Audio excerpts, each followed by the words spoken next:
this is Catherine, as I know I need to stop talking. Hello, lovelies, how are we doing? It's been a mental week, hasn't it? It's been bonkers, genuinely bonkers. So obviously what I'm referring to, because you're probably thinking, Catherine, every week in your life is bonkers. And when you live with Jamie and Beth, that is a fair and valid comment to make. But no, it's been a crazy week with obviously the announcement on Monday. Was it Monday? I don't know, it feels like a million years ago. Time is weird in pandemics, I have learned. But whenever the announcement was on the roadmap out of lockdown, and talking to lots of people since then, and I wrote a post on the blog yesterday. Again, time. Was that yesterday? Was that like 3 weeks ago? Who knows now? It was yesterday. Everybody's had really very different responses to the proposed roadmap, which I think is so natural and so normal. We've been on this kind of complete roller coaster, which none of us are off yet, and it's been as unique as each of our individual circumstances. And I think the key thing for me right now is there is no right way to feel. Everybody is processing all of this. Everybody's dealing with this in different ways, in their own circumstances. I mean, call me a cynic. If I never hear about boats and storms again and any other analogies around that, it will probably be too soon. But I do completely agree with the messaging behind that analogy, which is, you know, we're all just dealing with this in the way that's right for us. And for some people, having hope on the horizon is a real positive. For some people, that hope feels a little bit difficult to believe right now, given where we've been before. For some people, they're grieving lost ones, loved ones. For some people, they are dealing with perhaps fear of going back into a workplace or sending their children back to school. For some people, they're desperate to get their kids back in a classroom. And for some people, they're desperate never to have to let their kids go out the front door ever again. And I just think our scientists are amazing and have come up with amazing vaccines and treatments, and it's wonderful and incredible. My fear is that once we've got through the initial crisis, my fear is that we are left with an even more fractured and broken society that we already had. So I think my one thing that I'm really trying to cling on in all of this is it doesn't matter what our circumstances. We can all afford to take that time to just demonstrate kindness, thought and compassion towards one another and to ourselves too, right? Because we're all dealing with so much, and I know that quite often anger and hatred comes out of just being broken inside yourselves. But I think if you do nothing else this week, a little bit of kindness, both for others, but really importantly for you as well. It's going to be the key component as we try to start to rebuild, as hopefully those green shoots become stronger and stronger. And oh my goodness, like outside at the minute, is spring not the perfect analogy for where we are with the pandemic? It's like, yes, daffodils are coming up, a weird purple flower that I don't even know the name of. I was in the bedroom yesterday and I looked out my window, and we've lived in this house for 5.5 years now, so I feel like I know like the garden reasonably well. But some weird purple flower I'd never seen before, it was beautiful, had just rocked up at the bottom of one of our trees. So I screamed to Mr. I know I need to stop talking to the children. I was like, come and see this, and they're like coming running going, oh my god, is it like, are the emergency services out there? Is there a crisis? I'm like, look at the purple flower.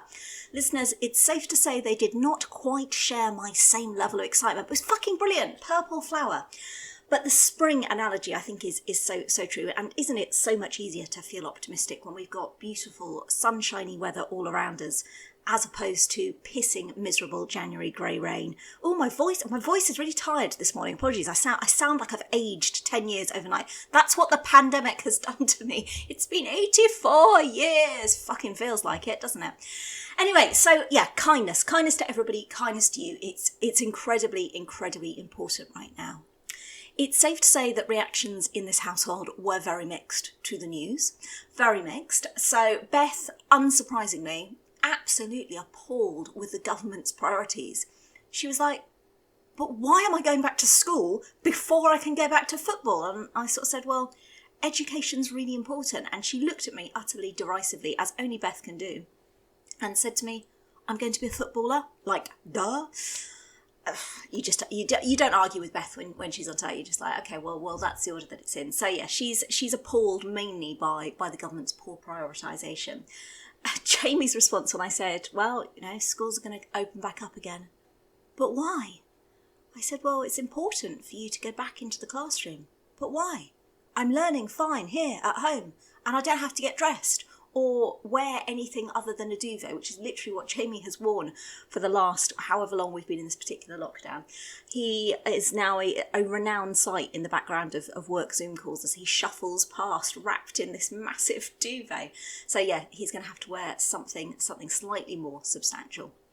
I explained to him that he would need to have regular tests in line with obviously the rules within schools, which he's not bothered about the tests himself. But again, he said, well, why do we have to do that? And I said, well, they need to know if you have COVID. And he said, well, what happens if you have COVID? And I said, well, obviously you then have to isolate for 2 weeks at home.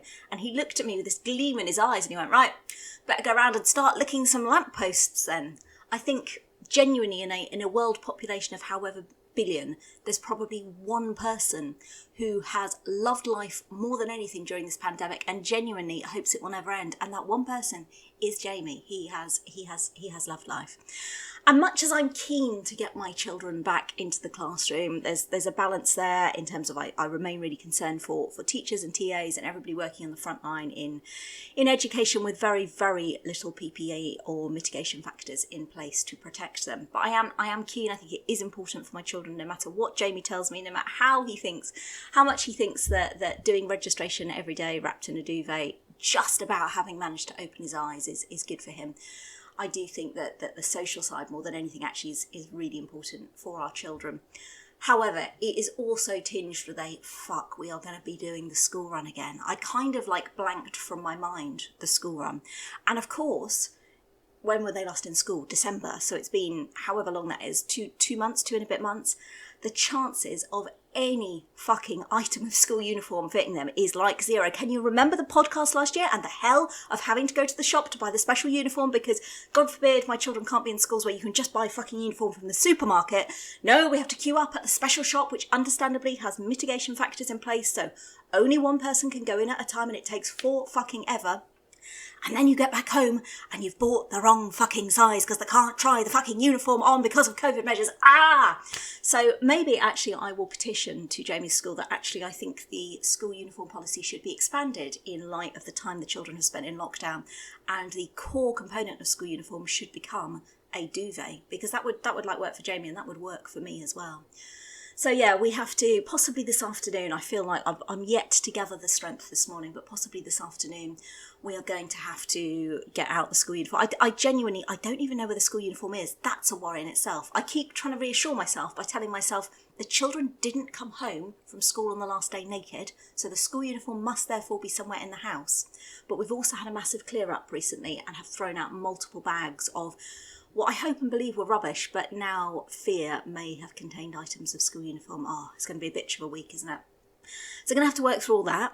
Then we've got school shoes, which I just bought new, and as any parent listening to this will know, school shoes cost the fucking earth, particularly when you've got teenage boys whose feet are larger than yours, and you're like, how much? I mean, I thought I spent a lot on my shoes. It's nothing compared to school shoes for teenage boys.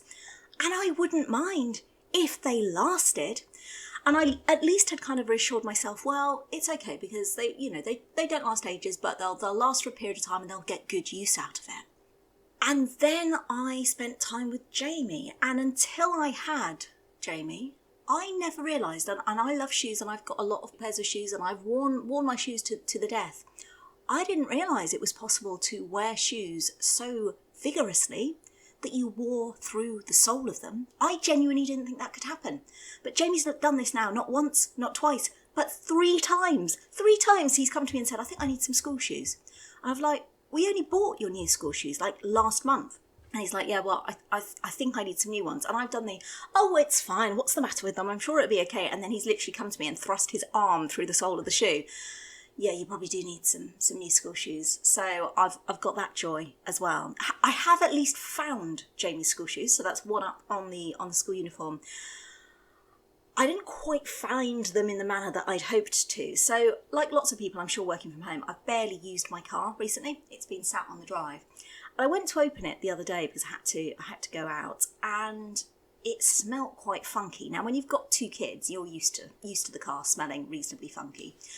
I thought, what's that? Oh, I know, it was when I was taking the cat to the vets, and I thought, well, it's a cat, and, she's ill, and to be honest, I had, multi-100-pound vets bills on my mind, so I didn't spend too long to investigate. Well, a couple of days ago, opened the back door to the car, which I rarely do, but I needed to put something in the back. And there, almost like, you know in cartoons when something smells bad and it has like a green haze around it with flies, that was basically Jamie's shoes, which he'd left damp and festering on the last day of term in the back of the car. I said, why are your shoes in the back of the car? He said, why wouldn't they be in the back of the car? And I just don't know how to have that argument when somebody thinks that genuinely, of course my shoes should be in the back of the car. I said, did you not have them on your feet when you went into the house? And of course, long-time blog readers and podcast listeners will know Jamie has a pretty laissez-faire approach to when he gets shoes on. I once had the phone call from school to tell me that Jamie had come to school minus his shoes. And he has either every morning I drive him to school. I'm like, okay, it's time to go. Out the car, off you go. I just need to put my shoes on. I know when I said to you to get ready at the front door, what part of you didn't think to put your shoes on at that point? He was like, well, I've got loads of time, I'll do it in the car. So obviously the same applies in reverse, that he gets into the car and takes off his shoes. So yeah, my car smells of shit, and I'm almost certain these shoes have got holes in the sole of them. So effectively, I've had them in my car stinking out for no good reason whatsoever. Oh, back to school, you beautiful beast. It's going to be a week and a half. And as if that wasn't enough excitement for this week, other great excitement, and it is great excitement when you've been in lockdown as long as we all have now, we're going to the dentist. Genuinely really excited. It's a bit like when I went to the vet, so I was like, oh, it's a day out. So all three of us, me and Jamie and Beth, are off to the dentist this week. We haven't been since the start of the pandemic, because entirely understandably they've been prioritising emergency treatment, so we've not had, it'll be the only time I think in my life that I haven't had a regular 6-month checkup. Anyway, phoned up and we are going to the dentist. And those of you who are long time, and I do mean long time blog readers, will be familiar with our somewhat infamous checkered history at the dentist. But we've got lots of new readers, lots of new listeners, so I thought it might be perhaps nice to share with you some of the moments that I swear to God, again, until I had kids, I didn't even imagine this kind of shit could happen, and least of all that it could happen to me. And yet I swear all three of these stories are absolutely true, and frankly I'm amazed I haven't been struck off the fucking dentist. So perhaps the most legendary dentist trip, and there is a bit of a spoiler alert in the title of this podcast, but perhaps our most legendary dentist trip was one that happened, it was a number of years ago now, so I'm going to say that Beth was probably about 5 or 6. And both kids have always been really good with the dentist. Dental hygiene is very important in our household, so they've been going since they were tiny. So we went along to the dentist. I think it was a Thursday afternoon. We went along and we waited in the waiting room, and they were very good. And then we went in and I said to them, who wants to go first? And Jamie wanted to go first, so fine, he got in the chair, they did his teeth, fine, all good. It's quite quick with kids, isn't it? So it kind of went through, but all good, thorough check, everything's fine. So I said to Beth, you're going to go next. So fine, no problem, she got into the chair, she opened her mouth nice and wide, and the dentist started doing the checks and sort of went through them very thoroughly, and then kind of sort of did this really kind of odd facial expression, and then seemed to speed up a little bit, still thorough, but seemed to speed up, and kind of wouldn't quite make eye contact with me. Okay, fine, no problem. Probably had a long day. Looking at small children's teeth, probably the last thing you want to do, although I guess as a dentist, you probably do a lot of that. So then it was my turn. I got into the chair, checked my teeth. Again, still a bit awkward, still kind of didn't entirely make eye contact with us. And then said, right, you're all fine, everything's okay. And I said, should I book a follow-up in 6 months? He went, yep, no, that's fine, and seemed quite keen to get us out of there quite quickly. So went out, paid, got into the car, and on the way back, we were just kind of chatting. Beth was quite quiet. I said to her, you all right? And she smiled at me. I remember exactly where I was on the road. I remember exactly, I was just slowing down at a roundabout, and she smiled at me through the rear view mirror. And I said, you all right? She said, Mummy, can I tell you something? I said, yes, darling, of course you can. When that dentist's hand was in my mouth, she said, I was licking his glove. Of course you were. Of course you were licking the dentist's glove. At this point, I practically had to pull over because Jamie literally collapsed in hysteria to the point that I actually thought that he was going to throw up. He was hysterical. So yeah, Beth licked the dentist. The brilliant postscript to this is I had to phone up the dentist a few weeks later to book in an appointment, and I asked by name for the dentist that I'd had, and I said, can I see this particular dentist? And no word of a lie, the receptionist goes to me, No, unfortunately, Mr. So-and-so has actually now left the practice. Now, I'm sure that he didn't leave the practice because Beth licked him consistently throughout her 5-minute appointment. I'm sure that wasn't the reason why. And yet, it does seem a very strange coincidence. So that was the original, the moment of the dental madness kicked off. So yeah, Beth licking the dentist is just such a good mental image. His hand in her mouth and her just steadily lick. I said, did you just do it once? No, all the time. All the time his hand was in my mouth. Okay, cool. So that was dentist trip number 1. And then I think by the time we went back, this was a couple of visits later, I think we had a couple of normal ones, which was good. We'd met the new dentist. And then we had another new dentist, and we'd gone along to the appointments.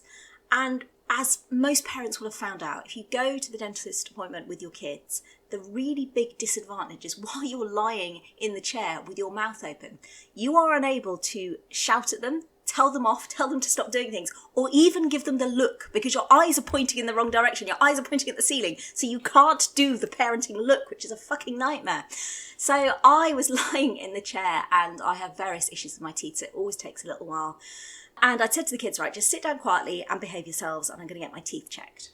And so after the usual argument over who was going to sit on the one chair in the corner of the dentist surgery, because there's always one chair, isn't there? And there's always one too few chair for the number of children. So that argument passed. I said, right, sit there and be good.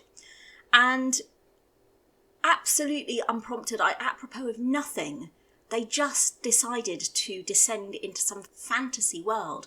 And I'm pretty certain Beth was the ringleader, and she kind of went, oh, Jamie, it's nice, this dentist surgery, isn't it? He said, yeah. She said, I wish we had a chair like this at home in our house. And Jamie said, yeah. He said, it's quite big. Where would we keep it? Beth said, we could keep it in the bathroom. Jamie said, oh, yeah, we could do that. And she said, where we get locked when we don't behave ourselves. I've never locked my children in the bathroom in their lives, but why let that get in the way of a good story, eh, Beth? So Jamie then picked up on this theme. He was like, oh, yeah, the bathroom where we get locked. You mean with all those chemicals, Beth? And Beth was like, yeah. And both of them have a really unnerving ability to be totally deadpan. All those chemicals, we get locked in there with all those chemicals. It's very sad, isn't it? Said Jamie.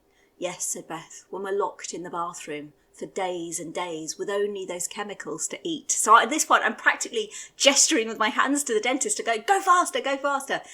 They finally finished. I sit up and I'm like, ha ha ha ha ha. You know how you overcompensate as a parent? Ha ha ha ha ha. How ridiculous. Of course you're never locked in the bathroom with chemicals. I sounded really unconvincing. So I really hope that my dentists know I've never locked my children in the bathroom with only chemicals to eat. And they are little fucking liars. But yeah, that was a treat.